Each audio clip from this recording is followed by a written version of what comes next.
Welcome back to Here We Golf, the podcast with the Modcast. This week on the show, we're going to be looking at the Rocket Mortgage Classic from the PGA Tour and looking at the John Deere little preview. We're then going to move over and discuss the Italian Open, what happened last week, and then move into the BMW PGA in Germany. And then we'll go into our fantasy teams, and then we'll talk a bit about Live Golf. So stay tuned.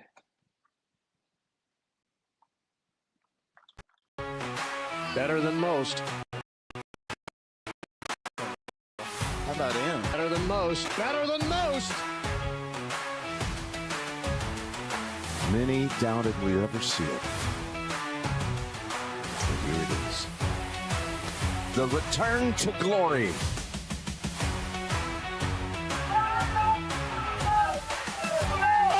Oh, wow!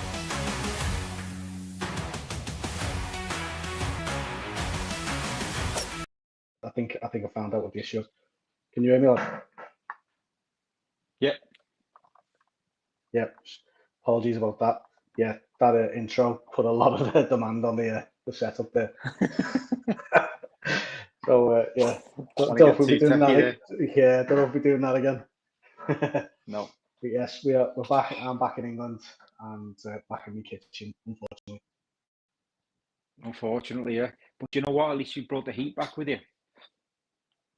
Problem is, yeah, it's warm. I can't seem to stand the heat when it's over here. It's fine when you're in another country and you've got aircon and all that. But when it's in Britain, oh my god! When your kitchen's like a little sweat box, I feel like when you used to get changed in PE. That's how my kitchen feels. Yeah, no, I found that today. We had a bit of breeze when we were in Egypt, so it was like we could deal with it, and it was 35 degrees. It's 10 degrees cooler here, but I was melting, like sweating. It's horrendous, isn't it? Just don't get it. But We're just not built for it, are we? No, can't hack it. No. Can't deal with the rain, can't deal with the sun. No. What can we deal with? We can hopefully deal with 72 holes of golf, mate. That's one. Hopefully, it's not too hot on that day because we need some stamina and duration. 72 holes, one day, 30th of July, Northland Golf Club. Longest day challenge in support of Macmillan Cancer Support. You've got QR code on screen now. Please donate. We are going to be working hard to try and get some stamina and get what we can in the meantime to get fit, to get around there, and hopefully raise a bit of money for a very, very worthy cause. Absolutely, yeah. Well, I'm getting myself all set. I've been doing a bit of walking in the meantime. I've got myself a new golf bag. I've got myself a new pair of golf shoes. I've got some new breathable shorts. I'm trying my best to get as ready as I can, but I mean, I don't know whether it's going to hit me on the day how badly unfit I am. But we will see. But at least we're not running anyway, because that'd be worse. Yeah, no, I think walking's enough. Sounds dead fun, doesn't it? But it's gonna be hard. It's gonna be hard, like especially if the first 18 is going to be class, new course and everything like that. Yeah, and of course to ourselves first thing in the morning. Once you tee it up on the third round, you'll be like, oh, not again. When your hands are blistered, your heels are blistered, and you're like, what are we doing this for again? Oh, Macmillan, yeah. Yeah, you're only halfway through at that point. It'll be good. If you're watching this though, please, even if it's £1, send us over £1 if you can afford it. That is, it's such a worthy cause. Same thing. Course on the course. Course on the course. Course on the course. It affects most families during their life, so please do so. Sorry, I was massively put off by my cat having a toilet underneath me there. So, yeah, we move. Right. So, should we get into golf? Actual golf. Let's get into some golf. We've had the Rocket Mortgage Classic this week. Yeah, it was a scary one, wasn't it? It was a scary one. With the poltergeist. Few ghouls knocking about the top of the leaderboard. Aye. Ghouls are right. The poltergeist doing it for the lads. I caught up the end of the round because I was looking out for him. because he played so well over the week. And when he came up on I think the 17th and birdied, and then he needed another birdie, but I think he put it to like 35 foot, and he was never going to make it. Then the playoff, he showed he did really well to come back and win it, because I think Grazeman, I can't remember his name. He put it to 10 foot on the first playoff hole, and I thought, oh, he's got it here, but he didn't make the putt. And then Potgeiter just absolutely, he doesn't half send it, doesn't he? He's a class player for his age, and that he's going to be a top player when he's got a few years experience under his belt. Like, bit of a rough diamond at the minute, but he's got definitely. He's got potential, hasn't he? Yeah. Have you seen his swing? It's a lovely swing, like really, really powerful.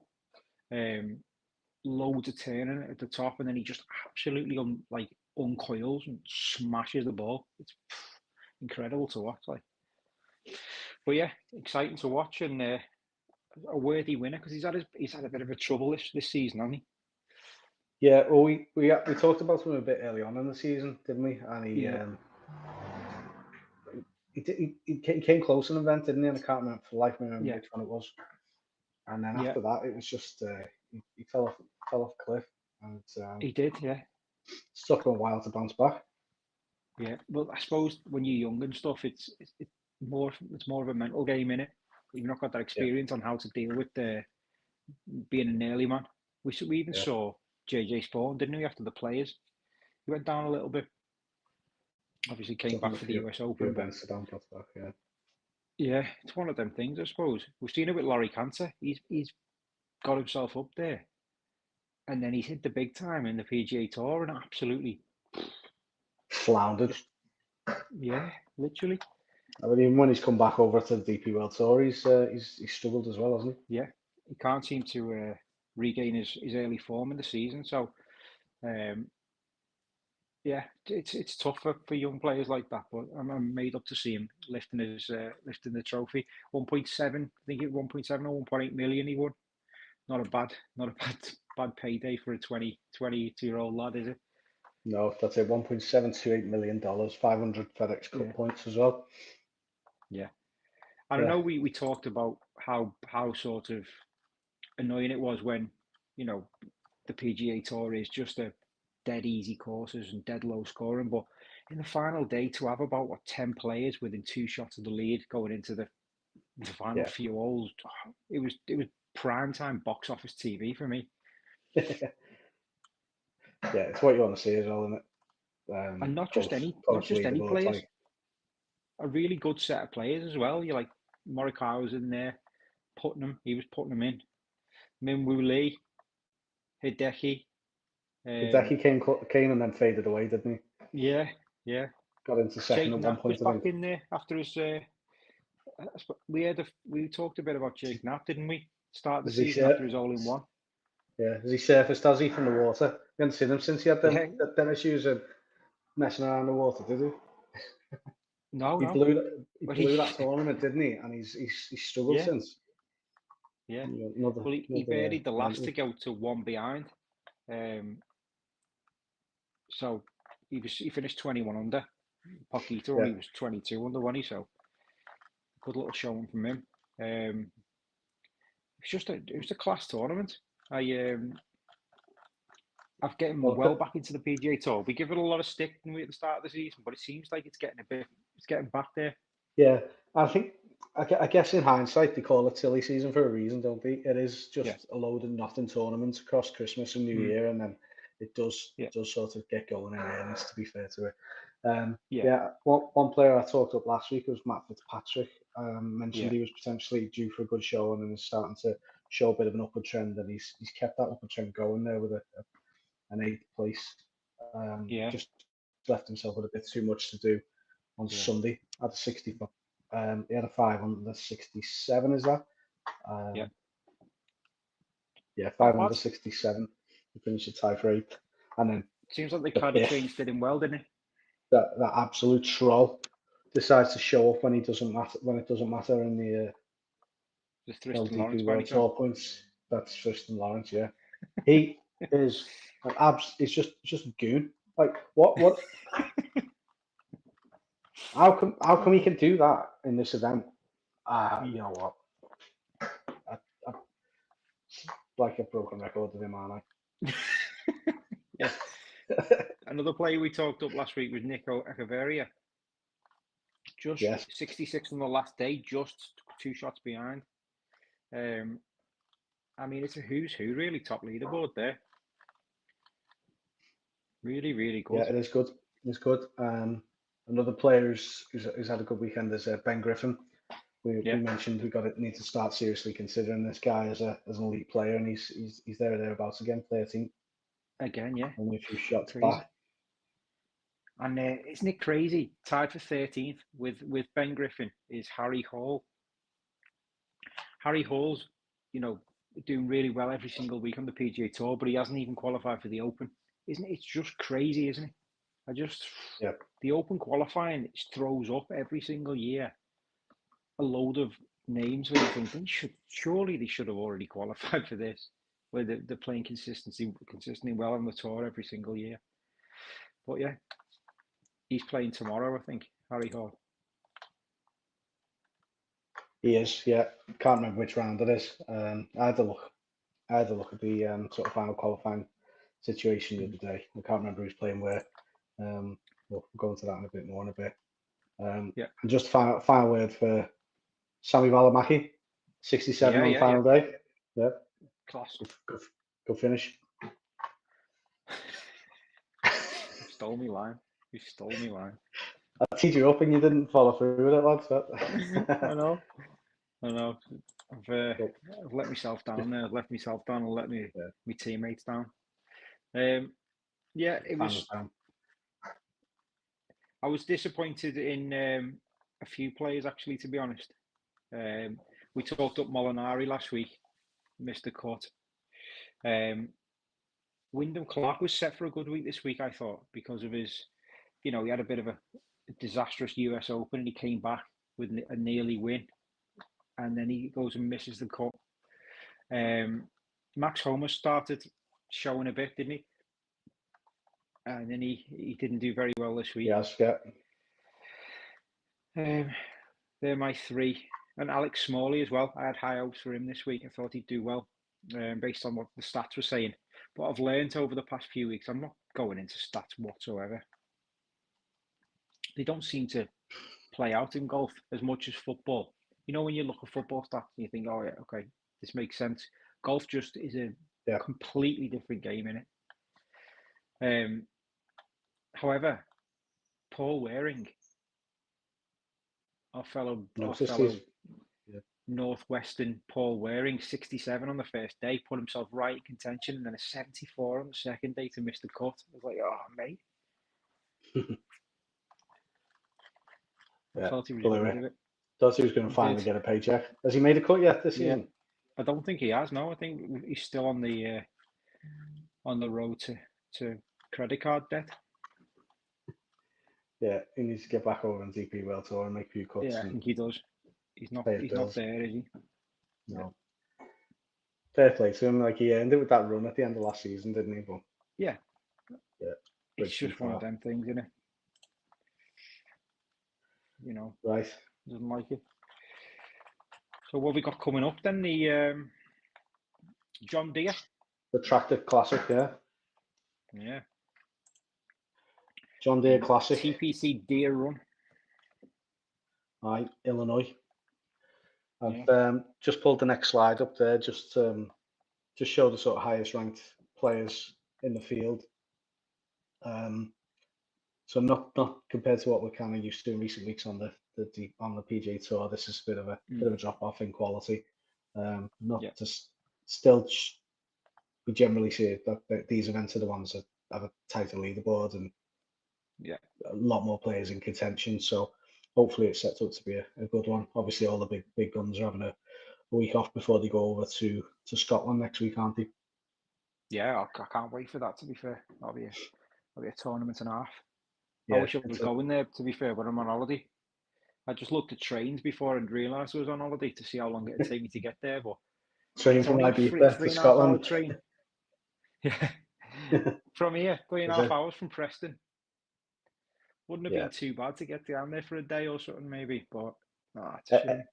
Every year I look at that tournament, and then I feel like I'd love to get to that, and then something gets in the way. Like every year, it's just not really time of year, really. But yeah, not like we're not going to Scotland, though, is it? No, we will be back in Scotland, back in the Jigger, back in St Andrews later in October.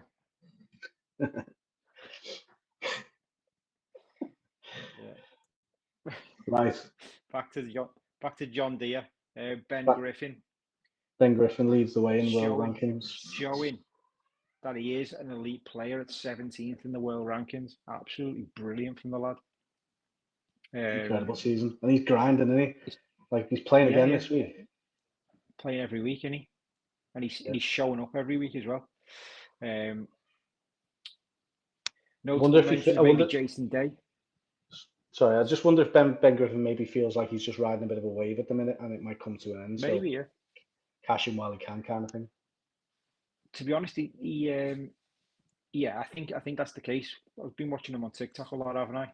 I don't think I've ever spoke about this before on the channel, but I just love watching these players and how they actually get on behind the scenes. But he was start of the season, he was a bit downbeat about his game and stuff and how he was playing. But honest to God, maybe documenting how he's doing and watching it back and maybe helping him, because he's absolutely flying, and it's class. Class. We don't think the Potgeiters will scare anyone this week. They don't usually do that, do they? They go back to back. Especially if someone as raw as him, though.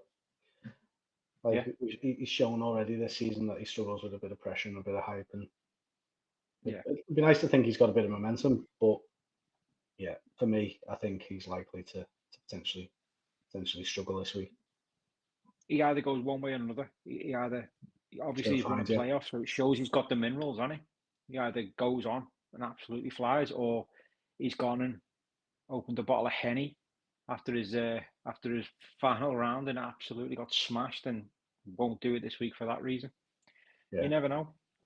Nico Echeverria, I know we talk about him every week. He's got to be capitalising on this field. For at least a top 10 for me. Yeah, he's a player I like, and he was really consistent over the sort of latter part of last season and faded off a bit, but it's come back. So he's shown himself up on the leaderboard a few times in recent weeks. So good opportunity for him this week. If we talk about him on the pod again, we've got to spell his country right. I remember a comment from someone telling him to spell Colombia right, even though AI did some sort of subtitles, didn't he? Yeah, it was AI subtitles. If they'd have looked at the title and what we physically put in the title, and they'd have seen it right and blame AI. Colombia. Defending champion in this one is Davis Thompson. So he set a 72-hole record last year at 28 under par, shooting 64 on the final day. So we could be in for another low one. Yeah, it looks like it, doesn't it? Yeah. This is the JCB, innit? The JCB equivalent in America. Yeah. They should have a multi-course event, shouldn't they? With plant. Imagine that, though. Plant machinery. Imagine the Ryder Cup. the Ryder Cup on a multi-course tractor with Jeremy Clarkson hosting it. Incredible. Just sticking caravans in the middle of greens and stuff. Blowing them up. Right. I'll just run through a bit of course strategy. Yeah, cool. That's all right. TPC Deere Run. Reward players who keep the ball in play, excel in approach, and capitalise on birdie opportunities. So you're looking at emphasis on precision iron play. Players like Alex Smalley, who's tied second, half 4 scoring, has got an opportunity to thrive in us. I know you talked about him last week, but could be one to stick his head up this week. Need to be a solid putter, because obviously it's a low scoring course, and you need to be converting the birdie opportunities. think that's it for me. With the picks I had that you've already mentioned, two of them, Griffin and Echeverria, and then Joe Bjornsson as well, who's had a relatively good week last week. Second one. Yeah, he's having a bit of a breakout season. He second. I think he was tied fourth in the end. He missed out on the playoff by a shot, didn't he? Yeah, he didn't get it just. And then he was runner up at the Corrales earlier in the year as well. So I feel like he's got a win in him soon. Definitely, I agree. What do you think of Jason Day? Like, historically, you would say he's probably a standout, classy player in this field, but definitely considering he's come back into form as well. I know he tends to fade a lot, doesn't he? But he's a force to be reckoned with, especially in this type of field. I'd be disappointed if it was Jason Day and I wasn't top 5. I think definitely. He should be seeing this as an opportunity. I just wonder what his have he still got the taste for it? Because obviously he must be getting on a bit now. I don't know how old he is, but he's been around for a long time. Yeah, but he obviously I think when money's involved, it's hard to tell, really, isn't it? If you make a lot of money in your career, do you still have the? It's like when football terms in it. When a player goes over to Al Ahly and comes back to the Premier League, are they really that bothered? Probably not. Jordan Henderson. Yeah, exactly. So yeah, I think it's interesting that he's gone into this field this week. So I think he must be trying to win. It must be some time since his last one. I can't think. It's got to be 5 years, 6 years plus now. Off the top of my head, like I think so. But he has had a bad spell, hasn't he, for a number of years? So just injured all the time, yeah. So please put them behind him. Yeah, Sanjay Im as well. We haven't mentioned him. He's have we? No, we didn't mention him. Go on, mention him. Sorry, I just got that then. His stats are great. Driving accuracy. He's top driving accuracy in the PGA Tour, and he's also in the top 30 on strokes gained on approach. So stats are saying I'm not a stat guy anymore. I'm not going to lie. I am not a stat guy anymore. I'm not interested in stats. However, you've got to look at them, I suppose, to have any influence over and help the viewer to put together a fantasy team, I suppose, if that's what you're playing. Anyone else in the field? Anyone outside of this? Just on Stephen Yeager. Maybe Luke Clanton and Jake Knapp. Luke Clanton showed up in the Rocket, didn't he? Had a bad. I think it was Saturday. He had a really good first couple of days. Did he have a bad Saturday and then a good Sunday again? He had one bad round, put him out of it. But yeah, like it's nice to see that he's still showing up now. He's turned pro. It's not putting pressure on himself or anything like that. He's not just turned pro though, is he? He's active. I think he was courted by Liv, and he chose the PGA Tour over Liv, which is brilliant for the PGA Tour to have an up-and-coming player like that. Choose them. Yeah, it's quite high profile. One of the highest profile amateurs we've had in a while. Definitely. The only other one I'd say actually is Henrik Norlander. Watch out for this guy. His stats are just unbelievable. He's nearly top 5 for everything. Swedish fella. He hasn't played well. A couple of weeks. I think he's been nursing an injury though. So if he's back to full fitness, he might be one to watch.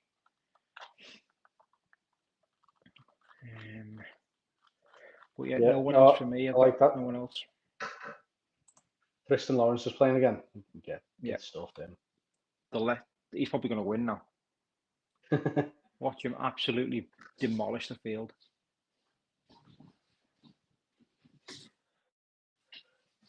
Yeah, I mean we could talk about the whole field, but I think we've got a few decent shouts there.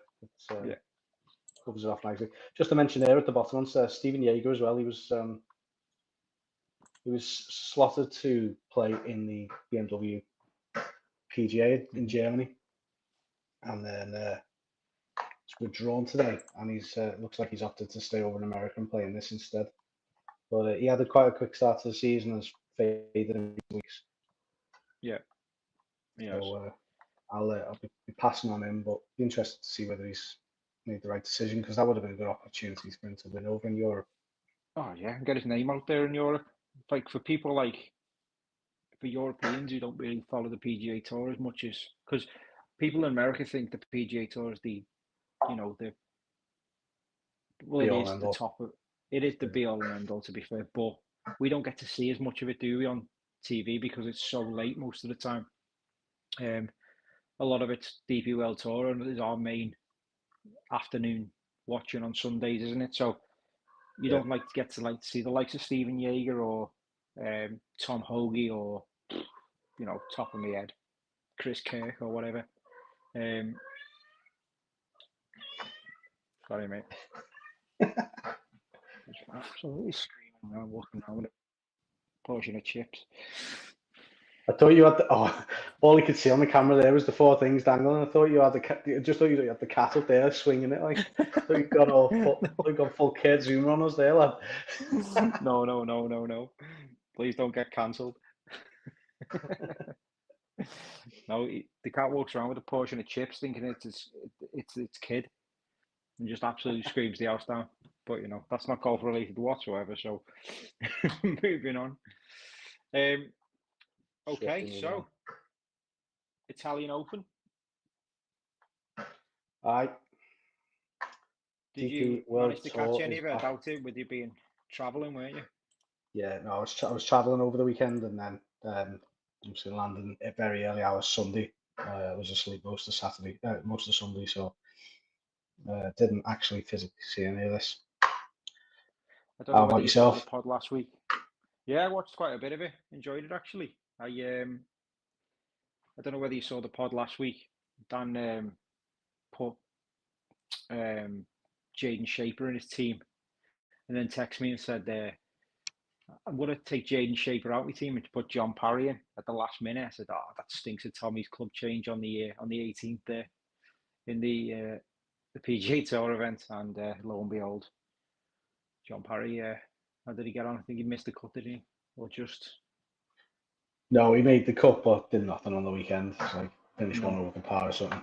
Jaden Shaper got himself a top 10, didn't he? He did. Yeah, Jaden Shaper was slated as my captain at the time as well, and I completely went from Shaper to Parry and captained Parry. I saw late on like Wednesday evening. I was just reading about it that I saw that Parry had won. This before, at this course on the Challenge Tour last year. I was like, I can't believe I missed that. That he needs to go in. Got completely blindsided by it, and it's cost me. I had a half decent week otherwise. Cool. Come on, Martin Coover was a great pick. Yeah. Obviously, we're going into fantasy here, but bottled it though, didn't he? Yeah, he was. I mean, he was dead set on winning it. But to be fair, can you say a 69 on the last day of a decent tournament is a bottle?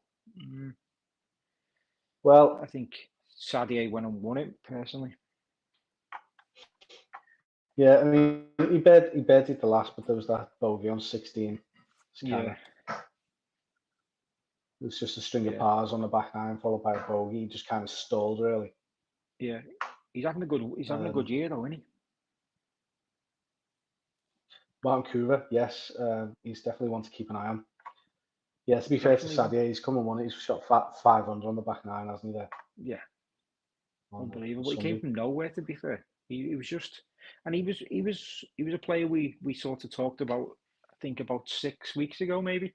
I can't remember what event it was. I think it was during the Asian Swing. We were talking about Sadier because we were talking about him being a rogue pick, but obviously he's shown that he's got the bottle and he's got the game for it. I thought Angel Iora was going to do it after the first 2 days because we talked about him last week being in the playing at West Lancs tomorrow. But he couldn't get it done. He ended up quite a decent top 7, but quite a way behind there. Yeah, but both Spaniards on Sunday have had a bad day. Everyone above them was shooting in the red. They've both Chikara and Ayora shot 2 over and 1 over there, haven't they? Yeah. It's not going to get it done, is it? On a stage like this, still a decent. I mean, 66 grand is amazing for anyone, but when you look at the winner there at 436, is a massive drop off. Yeah. Well, that's that 1 and 2 for the Frenchman there, Sadie and Couvreur, that gets them into the Open this week, so pressure's off for them now. Yeah, massively. I saw Bryson talking yesterday about completely off topic, but back in his earlier days, he was talking about being out of the top 125 in the world. He was like, you're literally losing money every year. That's how you need to be top of your game every week in this. Right? Even on the DP World Tour, it's so much worse as well because the money's not like it is on the PGA Tour. It must be so hard to earn a living when you riding that wave. I'm surprised Hao Tong Lee came back from how he got on. To be fair.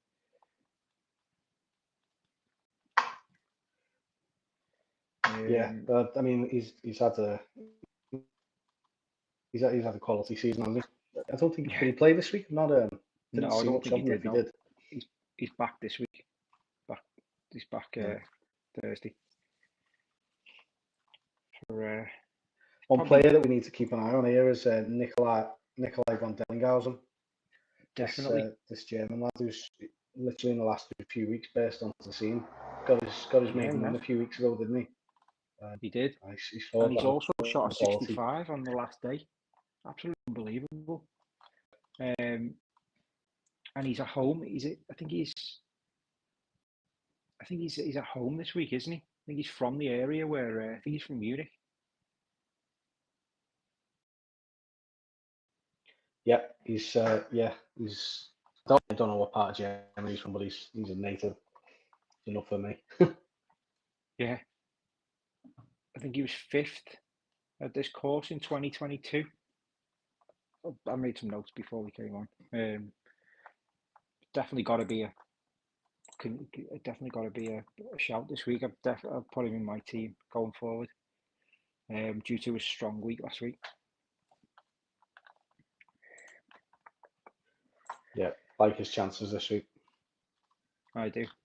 Anyone else to impress you from the Italian? Nothing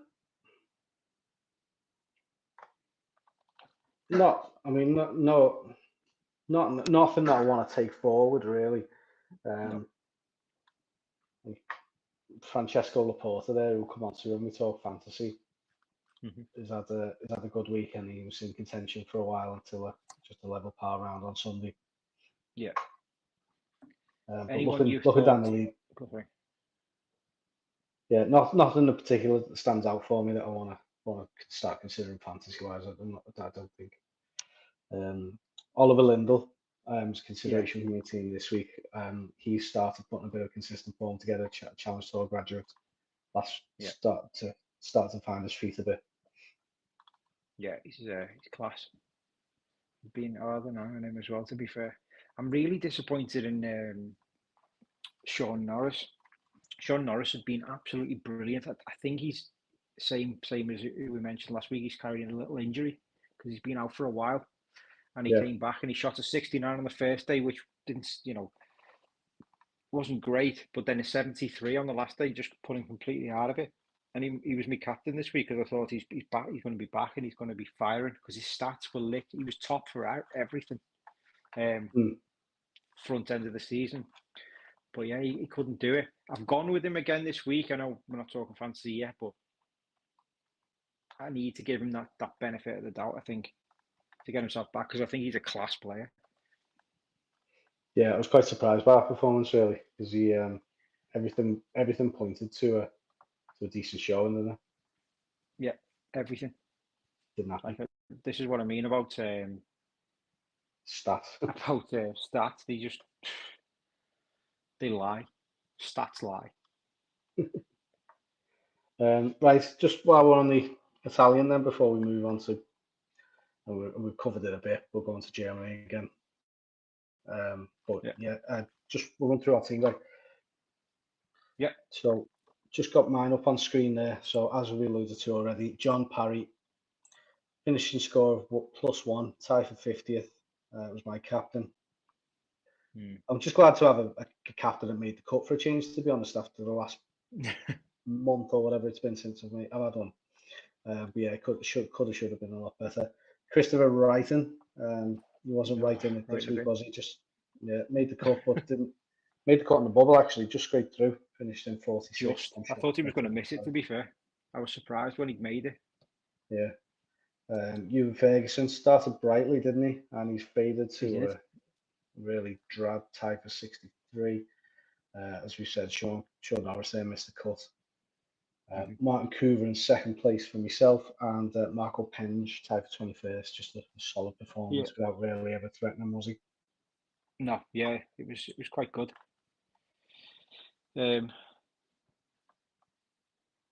So you were what, 21.792? Just bloody come off it. 792 points for the week. That's a tournament rank of 6.5k.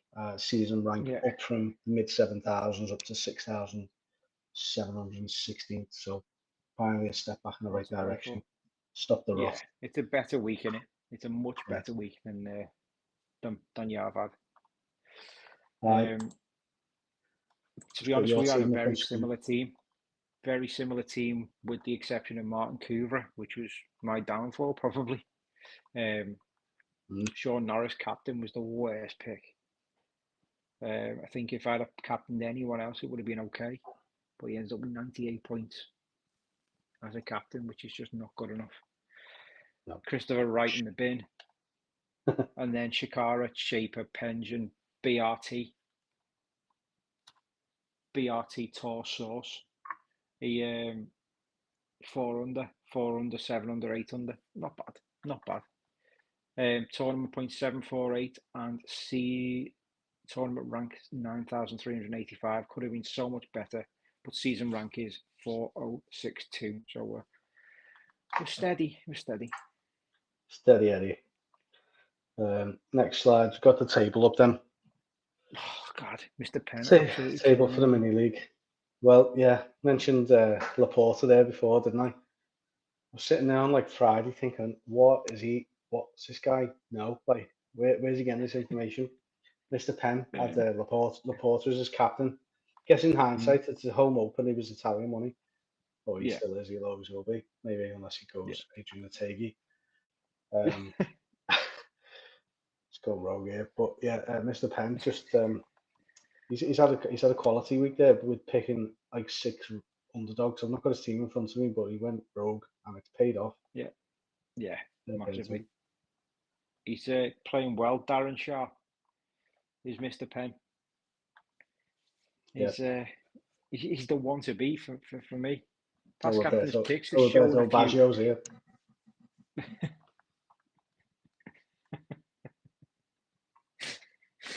Oh, funny that. Oh, absolute top quality. This is why we watch this podcast. It's top quality banter. Dad jokes, isn't it? Yeah. Pro at dad jokes. It's for the older fan, isn't it? Baggio. When we used to do that in school, anytime anyone plays the footy over the bar, Baggio. Yeah. Just we waffling here now. And when you hit the ball against the top of the bar, it was always Yeboah, wasn't it? Yeah, Yeboah. Showing our age now. Yeah. Showing our age. Grew up in the 90s. Like the video if you grew up in the 90s. Like the video if you grew up in the noughties or the 80s. Any decade. Just like the video. So whiz through this top 10 then. Oh, go on then. Go on, sorry, yeah, go on. Yeah, I'll whiz through it because less said the better. Kevin Renton in 10th place, myself in 9th. Thought I might climb a place or two, but didn't. Premier Crew, John Wood. Seen it coming. I've seen it coming. Bankery Buddha in 7th. Here we go. Jay is in 6th. Top 5, Ben's Bashers, double bogey team. Bart Do, past captain's picks in second, and still leading the way is Mr. Penn. Top bins. We're past halfway through the season now. I think we're on event 24 of 42. So still a massive way to go. But yeah, weeks are ticking on by. 24 weeks of. It's been more than 24 weeks of Here We Golf podcast, but it's been. We started the season, didn't we? So. Yeah, but I was just saying we wanted to get it going in line with the DP World Tour season, didn't we? So this must be we're 24 weeks in. Yeah. Yeah. Wow. Yeah, still going strong-ish. Strong, yeah. A few tech issues. Learning as we go. Tech issues every week, but yeah, it's good. Finally, the stream. If you're liking the podcast and you want to see anything different from the podcast, please do let us know. Reach out in the comments or at herewegolfpod@gmail.com. We really would like to hear from you. And also, if you want to jump on as a guest pod, or if you're interested in a game of golf and you're around our area, or not too far, we happily come on and film a bit of content with anyone who wants to do so. If you're looking to get into the space. We did it. Yeah. We started it as a hobby, didn't we? We thought, it's something to do. It's still very much a hobby. Absolutely. Well, yeah, it's something to do. We love golf, and it's it's turned into a little bit more now, where we can sort of branch out a bit and talk to brands and stuff. So yeah, it's going well. We're enjoying doing it. So if you are, please do like and subscribe. It means a lot to us and the podcast, and we had a Creator Classic event at Howard Golf Club this weekend. It's like sort of smaller creators based up in the north of England kind of thing. Yeah. Had a little event, so it'd be nice to see if we can work our way into something like that in the future and see where we go. You've got to stay consistent, haven't you, I suppose? Yeah, probably a good time to bring up this slide. On screen, we've got our ShotScope promo code. Here We Golf is proud to be an ambassador of ShotScope, leaders in smart GPS technology. You've got wearable devices such as the V5 watch, and bringing new ones out each year, and we've got the rangefinder series as well. We're lucky enough to be able to get you an extra discount, so an extra 15% off on top of what's already on the website. A lot of products already heavily discounted. Use the promo code Here We Golf, or our link is in the description to take you straight to the website. So shotscope.com, promo code Here We Golf, and get yourself over there. Get yourself. Makes a big difference, doesn't it, in the round? And I know yours is used extensively by me. Well, how much have we got in left, lad?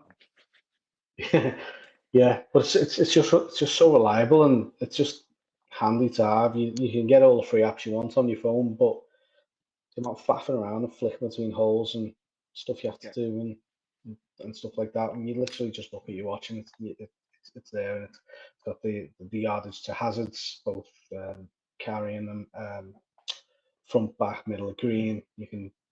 And you've got the connect tabs as well. So a bit like there's other brands out there which you have to subscribe to. With ShotScope, you just buy the device and that's you set up. You're good to go. No subscription fees. All the data is collected from your shots. We screw the tags into the end of your club, collect all the data from your shots, and you've got it there in your app to review at the end of the round. And it's so useful to have in your armory, to be able to look back on and see where you're gaining and where you're losing the strokes.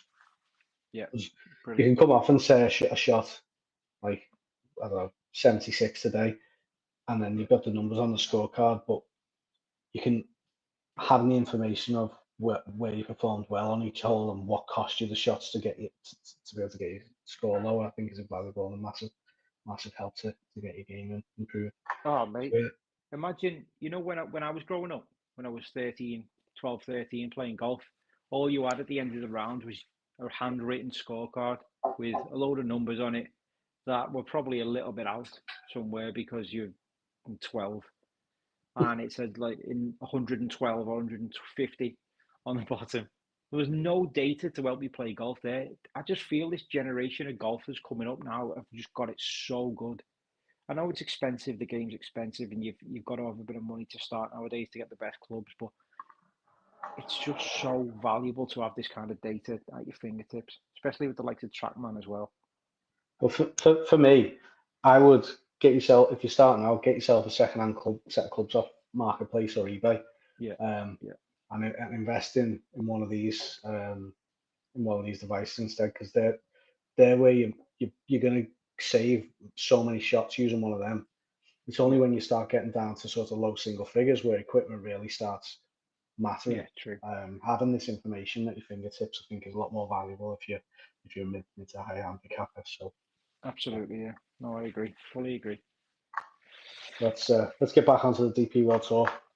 Yeah. So BMW International should be a good one this week, actually. It's Golf Club München in Munich. Yeah. The BMW series, the ones that they sponsor, are always a good events, aren't they? We know for ourselves. We've been to Wentworth a few times.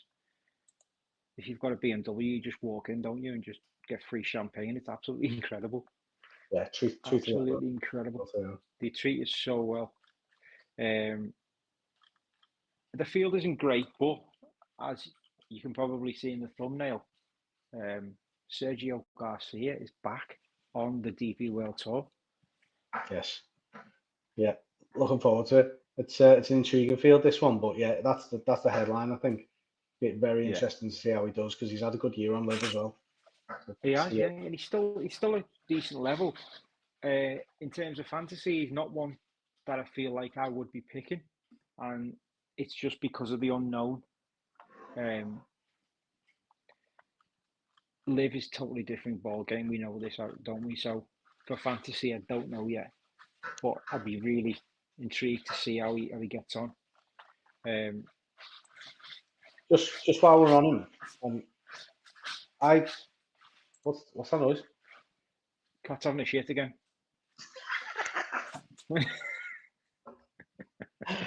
I was just, don't we have tech issues? It's okay if it's not tech issues, it's cats having a shit. Yeah. It's absolutely ridiculous. So we go back to early in the season. We had and he's on screen in the slide there now, both of them. Yeah. Both Spanish, ironically, as well.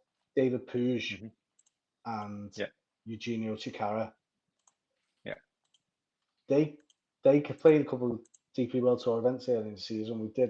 We kind of dismissed them because we seem to like bracket it as PGA Tour, DP, live as our ability levels. Yeah. But both times, Puig and Chicara have surprised us and done really well. So I'm just wondering whether, even though you look at live and you look at like the top 5 or 6 as like the elite, and then it drops off from there. But are those players equivalent to, or slightly maybe in the higher end of DP World Tour field? Yeah, and it's a really interesting point, isn't it? Is the DP World Tour falling below live?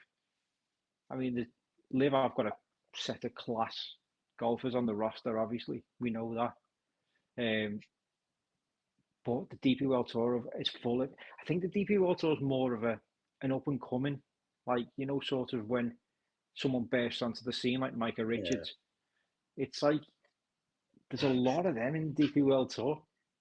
Of all the sports people in the world, like, you could have picked any sport and any person, but Micah Richards.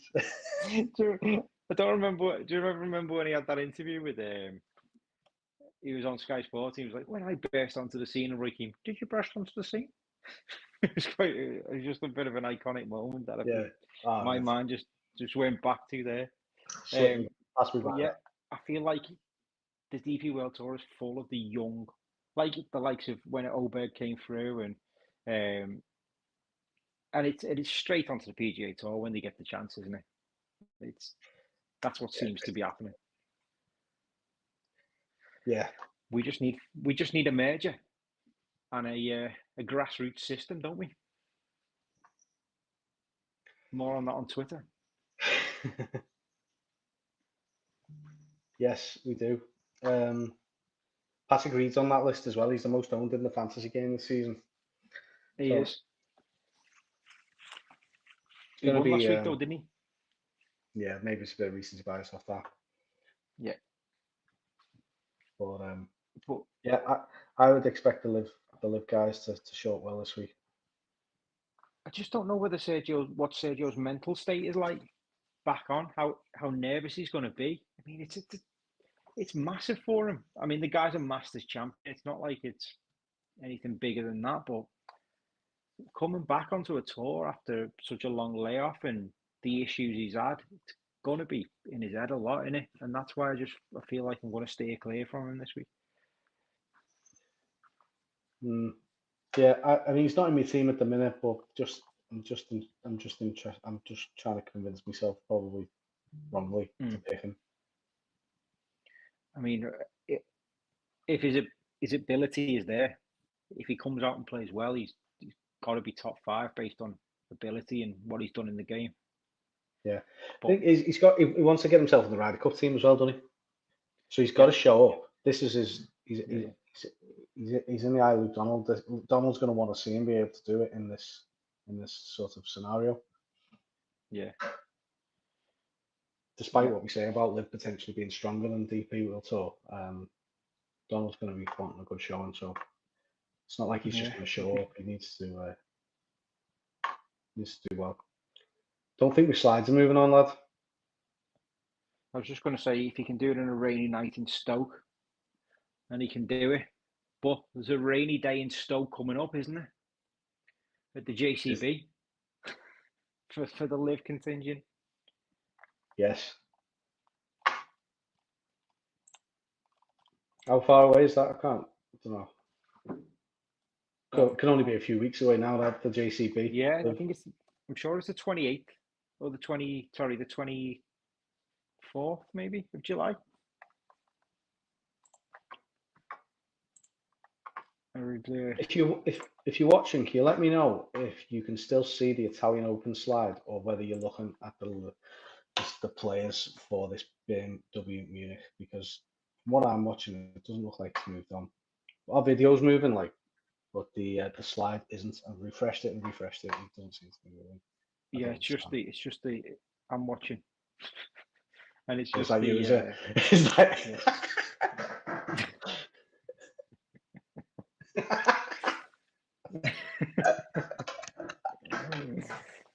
Basically, what are we doing? When you're pressing it, it's just refreshing on the same one. Obviously, it's tech issues, and the software we use is fairly temperamental in it.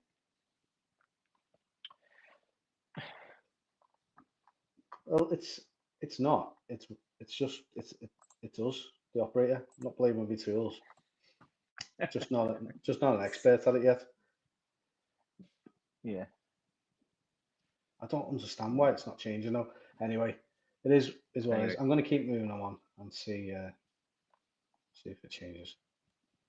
So yeah, anyone else you want to sort of pick out, or do you want to whiz through the teams that we've picked so far? I think we've talked about the main contingent here.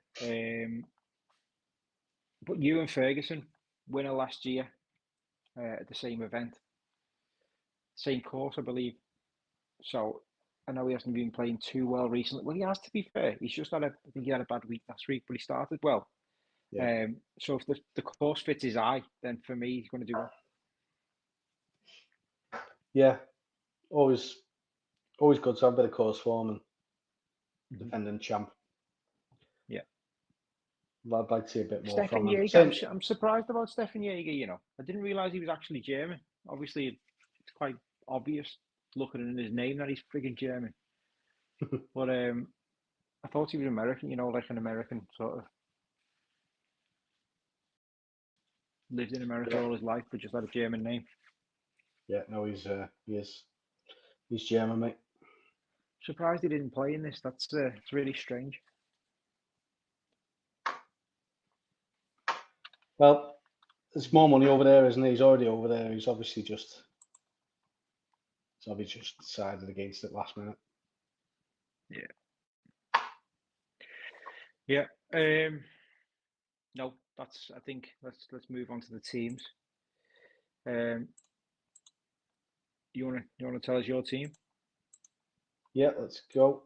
So, as it stands at the minute, got Patrick Reed in there. Been my fourth pick of him this season. Got Yep. Martin Kuvra is currently my captain. Riding on a wave. Riding a wave. And he just reminds me so much of Rory McIlroy. Yeah. Excuse me. His swing is very, very similar. And I think he's got a taste for victory, and he's showed up again with a second place this week. I think I'm just going to try and see if we can cash in on him while he's playing well. Hopefully, it's That's not the just love a run of child, isn't form. he? Yeah. The Will Zalatoris and Rory McIlroy love child. Mentioned him before, Nikolai von Dellinghausen. Again, just seems to have burst onto the scene. Going to try and catch him. First pick this season. He's at home in Germany as well. I'll tell Garcia is in my team at the minute. He's coming for Stephen Jaeger. It was just a quick pick before when I saw he withdrew. So Garcia is in there. David Puig is in there. My third pick of the season for him. That'll be over and out for him after this one if he stays in the team. And then Jaden Schiffer is staying in my team this week. Yeah, good lad. John Parry's not coming in, no? No, is he shy? Fair enough. I've gone for Patrick. I've gone for Ewan Ferguson as captain due to his course history. I think, given the fact that he's done it before, I think he'll make the cut, and that's all I want from my captain, really, to make the cut. The amount of difference you get in points when you don't make the cut is just, it's literally halved, and you're right down the bottom. So I've picked him for that reason. Patrick Reed, I've got to be safe, really. Everyone else has picked him, it seems. So, and he's actually on fire on live as well, isn't he? Yeah. Winning last week, so he was an easy pick for me. Sean Norris's stats show really well. Maybe he's got an injury. I'm just going to research that before I finalise on tomorrow afternoon. But he's such a good player, Sean Norris, and he's every part of his game strong. I'd be surprised if he didn't come back and sort of play well this week. David Puig, again, same reasons as you. He's just a class player. And when this is my third and final pick of Puig, it seems that when he comes over to do well. So yeah, definitely for me.